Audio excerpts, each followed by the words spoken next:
Когда Windows не запускается, первое и самое важное — не паниковать, не психовать и не делать каких-либо резких и необдуманных действий. Можно сразу бежать, вот актуальный план.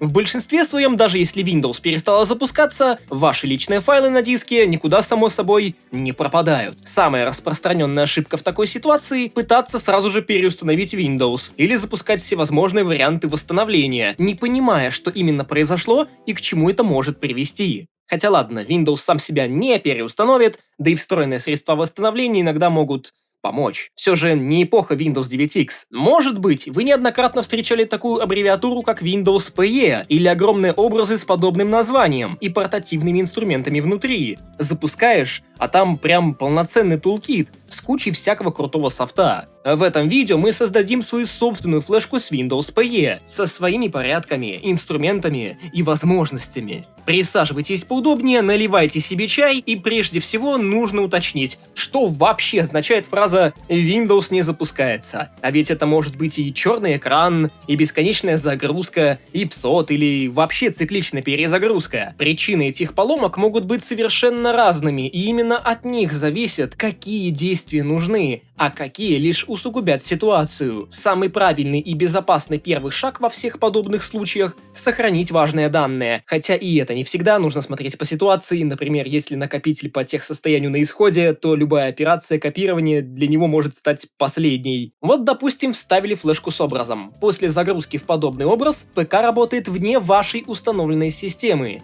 Windows PE или же Windows Pre-Installation Environment, а на русском буквально среда предустановки Windows, запускается целиком с флешки, подгружая файлы с нее в вашу оперативную память и использует собственные библиотеки, свой реестр и параметры. Поэтому состояние вашей основной винды на ее работу влиять никаким образом не будет.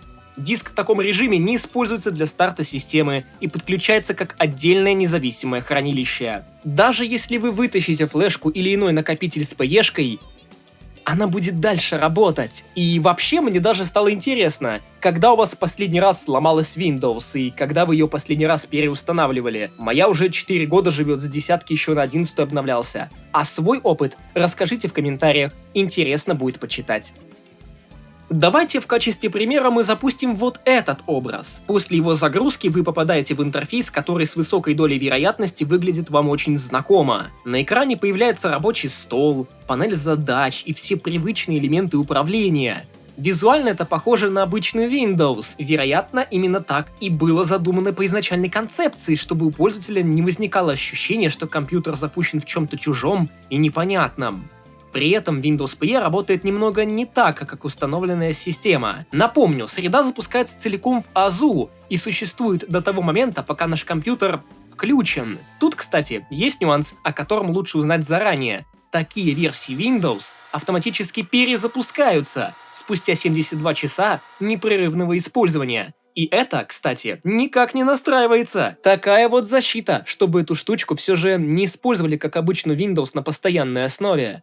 Очевидно, запросив перезагрузку, WinPE просто исчезает, не оставляя следов и не применяя изменений в основную систему на диске, если вы, конечно, осознанно не работали с разделом или его реестром. Просто запустили, потыкали минуту и перезагрузили. Внутри этой среды можно работать с файлами так же, как обычно. Диски отображаются в проводнике, их содержимое доступно для просмотра и копирования, приложение запускается практически так же, как на основной системе. Все происходит напрямую, без зависимости от того, в каком состоянии находится установленная Windows и может ли она вообще запускаться. Если такой формат роликов показался вам интересным и полезным, подписывайтесь на канал. Это мотивирует меня делать больше подобных роликов. А на 5000 лайков мы можем рассмотреть современные замены стандартному Explorer .exe или же проводнику. Как серьезные, так и экспериментальные. Большое спасибо за поддержку, и мы переходим к созданию своего образа Windows PE.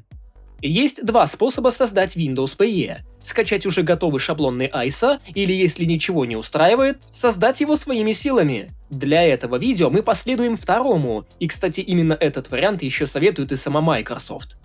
Шаг первый. Сначала устанавливаем два компонента. Набор инструментов для развертывания Windows ADK и отдельную надстройку с Windows PE для него. Этот пакет содержит в себе множество компонентов, спокойно доступен на сайте Microsoft, и выбирайте так, как показано в самом видео. И это все добро будет весить чуть больше 4 гигабайт.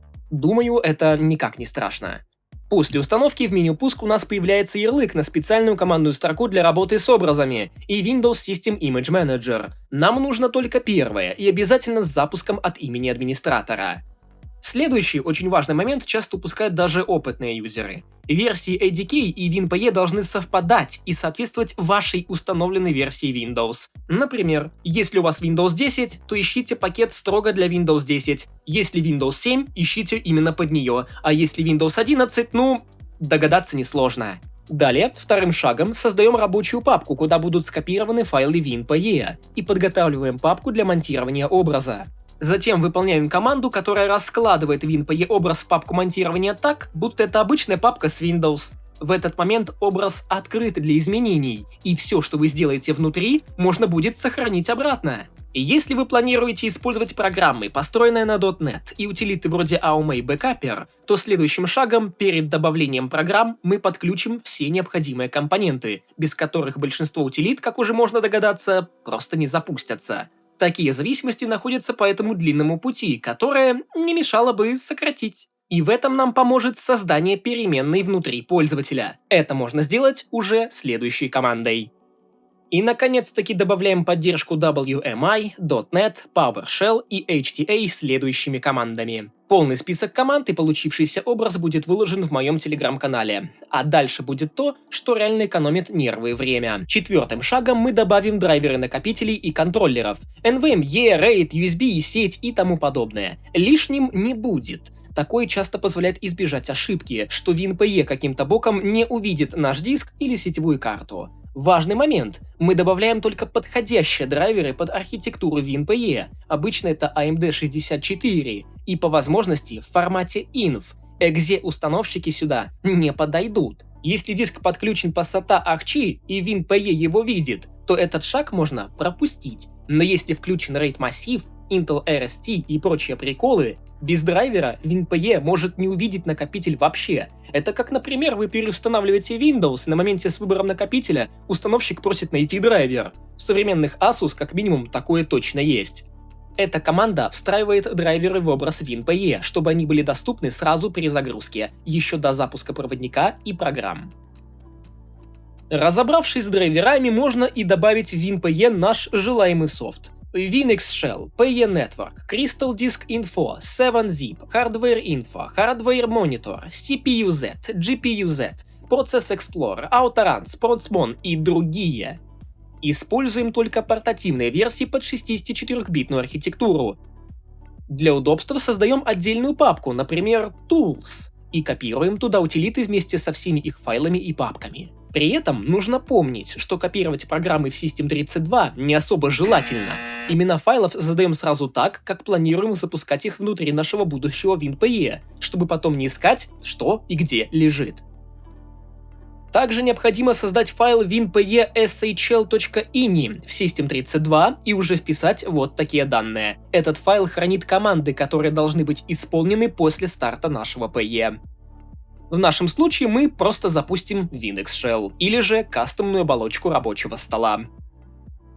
Когда все изменения внесены, образ нужно корректно закрыть и сохранить. Для этого выполняем команду с сохранением правок. Закройте все окна, которые взаимодействуют или открыты на папке с вашим образом. Если просто закрыть окно с этой командной строкой или удалить папку, изменения либо потеряются, либо сам образ будет поврежден, что будет логично. И в принципе, как повезет. После успешного сохранения собираем в готовый файл. Для записи на флешку можно сразу создать загрузочный USB-накопитель либо ISO файл. Если решили сделать ISO образ, то пишем вот такую команду, и в ней путь к будущему ISO. Далее мы можем использовать любую удобную программу для записи образа на флешку, Rufus, Ventoy и так далее. А можно и оттуда сразу записать на флешку, написав уже эту команду. Я думаю, вы и так догадываетесь, что будет с вашей флешкой после такой команды перед началом записи. Последним нашим действием будет проверка на виртуальной машине и реальном ПК. И если ваш свежеиспеченный Windows PE запускается, видит диски и при необходимости сеть, а внутри находятся ваши утилиты, значит сборка сделана правильно и флешка готова к использованию. В принципе, на моем ThinkPad она тоже хорошо работает. У меня есть рабочий стол, у меня есть Winx Shell, меню пуск, инструменты, интернет. И в принципе, что мне еще пока что нужно? Также вы можете экспериментировать. Пространство не ограничено. Мои поздравления! Windows PE сам по себе очень интересен и при этом довольно прост. В целом, такая штука появилась еще во времена Windows 2000 XP. Самым ярким примером будет ERD Commander, созданный компанией Winternals во главе с Марком Русиновичем. Здесь и работа с точками восстановления, и откаты, и восстановление файлов разной степени важности, и менеджер установленных в системе обновлений для их удаления, и стандартные программы в виде управления дисками и редактора реестра с возможностью подтянуть данные из вашей проблемной системы. Можно даже, при желании, быстренько выйти в интернет. Правда, какие сайты этот Firefox сегодня откроет – вопрос отдельный. Творение выглядело действительно любопытным. В Microsoft тоже так посчитали и купили Winternals в 2006 году, а сами инструменты и подход постепенно разошлись по разным местам и сценариям использования. При этом вокруг Windows PE возникло немало мифов, обычно из-за ожиданий, что раз среда спасительная, то она обязана уметь все. Например, если системный диск зашифрован битлокером, то доступ к данным без ключа восстановления получить, увы, не удастся. Раздел будет виден, но открыть его не выйдет, и среда предустановки здесь ничем не поможет. Есть и другой распространенный момент. Уже из серии «Оно же в АЗУ, значит и следов не оставляет». Частично это правда. WinPE действительно работает в оперативной памяти и не ставится на диск как полноценная система, но если речь идет о действиях с файлами на накопителе, то они оставляют следы в виде метаданных. Поэтому это нередко называют Live-виндой. Повод для такой аналогии действительно есть. И WinPE, и Linux Live системы запускаются с флешки, нередко используются для диагностики. Но на этом сходство во многом заканчивается. У них разные цели по умолчанию, разные ограничения и, по сути, разная роль. Если же говорить именно про Linux Live CD и Live USB, то там ситуация иная уже потому, что это не один конкретный образ системы, а способ запуска Linux без установки. Под названием Linux Live могут подразумеваться самые разные образы. Компактные сборки, заточенные под диагностику, полноценные десктоп-дистрибутивы, позволяющие работать почти как на установленной системе. Да и к слову, вы можете поставить уже этот дистрибутив из флешки на свой реальный накопитель. Специализированные лайв-системы для приватности, тестирования и тому подобное. Поэтому сравнивать Windows PE и Linux Live можно напрямую только на самом базовом понятии, как загрузка с внешнего носителя, но по назначению и философии все же, как по мне, это разные инструменты. И это не единственный источник путаницы. Дополнительную путаницу вносит еще и то, что под восстановлением Windows многие чаще всего представляют среду восстановления WinRE, Windows Recovery Environment, тот самый знакомый экран, где можно выбрать инструменты восстановления. А что вы думаете об этом? Как считаете, можно ли вообще называть Windows PE Live-версией винды, которую можно использовать на постоянной основе? Или это только больше запутывает? Пишите свои мнения в комментариях. На этом пока что все. Надеюсь, данное видео для вас было очень полезным. Кстати, у меня еще недавно был день рождения. Огромное спасибо за просмотр и материальную поддержку канала. Подписывайтесь на канал, ставьте лайки, оставляйте свои мнения и до новых встреч, дорогие друзья!